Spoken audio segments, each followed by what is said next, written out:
Consistency is the most important thing in fitness. If you travel a lot, that consistency can be damaged. If you travel on two wheels a lot like I do, then it is oftentimes more difficult to drag a kettlebell or a club. If you're in a truck, take your kettlebells and your clubs with you wherever you go. If you're moving on two wheels and you're moving fast and you're staying at a hotel, use what you can at the hotel. You can do body weight training, you can do get-up training, but if you're really tired and you've been on two wheels for 8 to 10 hours, then dumbbell clean and press is a good solution to getting in 10, 15, or 20 minutes of nonstop movement to clear your head and to prepare you for the next day. We are going to talk about using a light dumbbell, usually in hotels. They're limited up to 50 pounds. So I tend to use the 40, the 45, or the 50 on alternating days in order to do clean and press. Use the dumbbell like it's a kettlebell and work on your clean and press program again, but because it's a lighter weight than your kettlebell probably is, take out all the breaks and then do it for a set of time. You should be very, very good at your kettlebell clean and press technique, and you should work on it probably with a dedicated program for at least 3 years, and you're gonna work on it for the rest of your life. But your first phase of training is probably 3 years. Thumb points up, thumb points down. Grab the corner of the kettlebell, bring it up to our clean position, open and press. Don't let your motorcycle armor get in the way.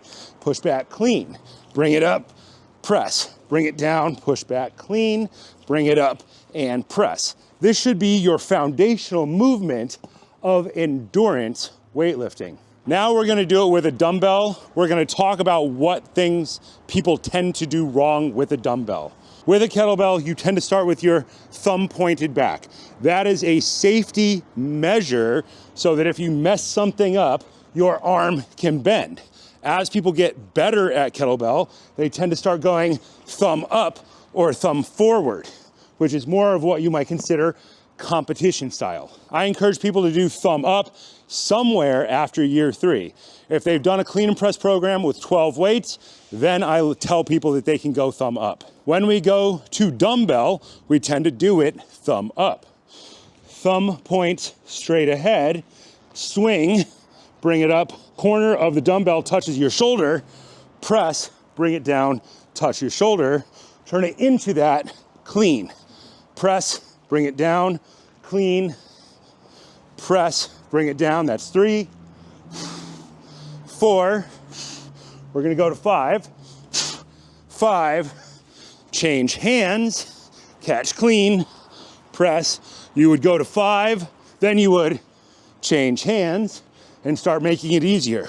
Go to 4 reps, change hands, go to 4 reps, change hands, 3, 2, 1. Without taking a break, start over. 5, 4, 3, 2, 1, no break. 5, 4, 3, 2, 1, no break. 5, 4, 3, 2, 1. Probably about 2 to 2.5 minutes. So with no break, you would get through 4 cycles in 10 minutes. We're assuming that your dumbbell is 40 to 60% of your kettlebell weight, which we're assuming is 28 to 32K. So we're assuming that to do 4 cycles is 10 minutes, 6 cycles is probably 15 minutes, 8 cycles is 20 minutes. If you ride on 2 wheels and you ride off-road, you know that it's all about endurance hip snap. That is what kettlebells teach you better than anything else. Absorb with the hips, stand all the way up.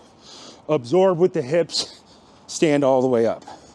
When you're traveling, we assume you don't need to max out because you need to ride tomorrow. So we want to use an intermediate to lighter weight and work on our structure, our breathing, and our movement. Let's talk about this transition quickly.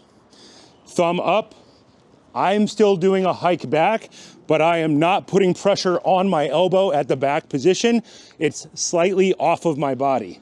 Drift back, catch. This is different from your kettlebell position. Hand forward, as opposed to kettlebell, which would be thumb to collarbone. Corner of the bell touching your shoulder, press all the way up, bring it all the way down. As you're doing this, you're gonna start to bring your elbow down to the point where it touches your hip bone. Press up, extend the rib cage into a roll, bring it down, elbow touches hip. On the hand change, bend the legs, pop and catch to the other side. Swing, catch. Let's go through the hand change again. Bend the legs, pop and catch.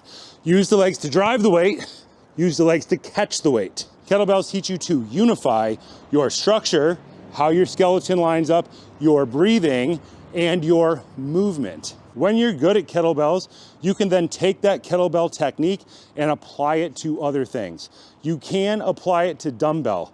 Do not think that you're going to use the same weight with kettlebell that you use with dumbbell, because the structure is slightly different. So drop weight and allow yourself to learn something new. You're never done with training. Kettlebells and heavy clubs are the beginning. From there, you're going to branch out forever. But the goal is to have enough knowledge that you can start to adapt other things to the techniques that you already know.